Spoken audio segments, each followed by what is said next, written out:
শাশুড়িকে বলা হয়নি এমন কোনো কথা নেই। এমন কোনো কথা আছে যেটা হাজবেন্ডকে বলিনি, শাশুড়িকে বলেছি। এমনও কথা আছে উনি তার ছেলেকে বলেনি, আমাকে বলেছে।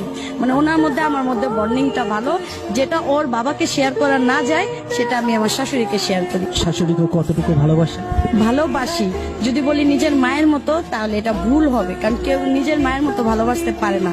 কিন্তু আমি আমার শাশুড়িকে ভালোবাসি, যেহেতু আমার শাশুড়ি আমার কোনো কাজে বাধা দেয় না। শাশুড়ি যে কোনো কিছু রান্না করলে আমাকে বলবে তুমি নিয়ে যাও, খেয়ে যাও।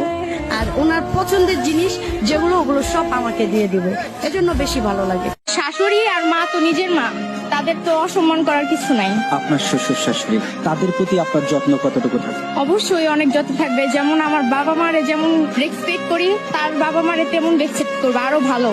ওনাদের সাথে সারা জীবন পার করতে হবে, ওনাদের ওরকম ভাবে রেসপেক্ট করতে হবে যেরকম আমার বাবা আমাকে গড়ে তুলছে, তার ছেলেরও কিন্তু সেইভাবে গড়ে তুলছে।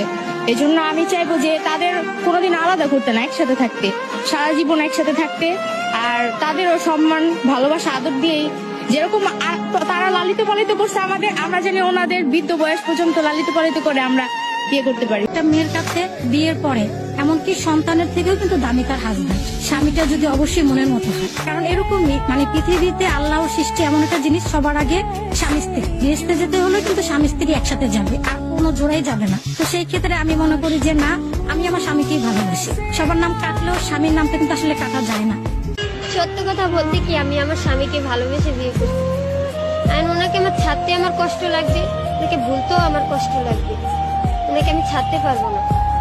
আমি যত কষ্ট, বিয়ের আগে আমি বলছি ওনারে, তোমার যতই কষ্ট হোক আমি কাজ করে খাওয়াবো, তোমার যদি মনে চাই করবা, না মনে চাইলে নেই। আমি এটা ওনাকে বলে নিছি, কারণ আমি ওনাকে ছাড়তে পারবো না।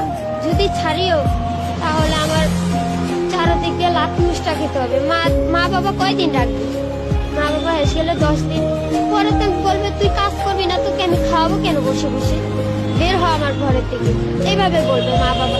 তা আমি কি কারণে আমি স্বামী ছেড়ে আমি মা বাবা মানুষের কাছে লাখ মুষ্টা খাবো কেন?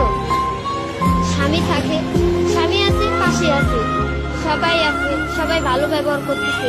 স্বামী নেই, কেউ ভালো ব্যবহার করবে না এই দুনিয়ায়, সবাই লাখ মুষ্টা মারবে। এই কারণে আমি পারবো না। আমার স্বামীকে আমি অনেক ভালোবাসি।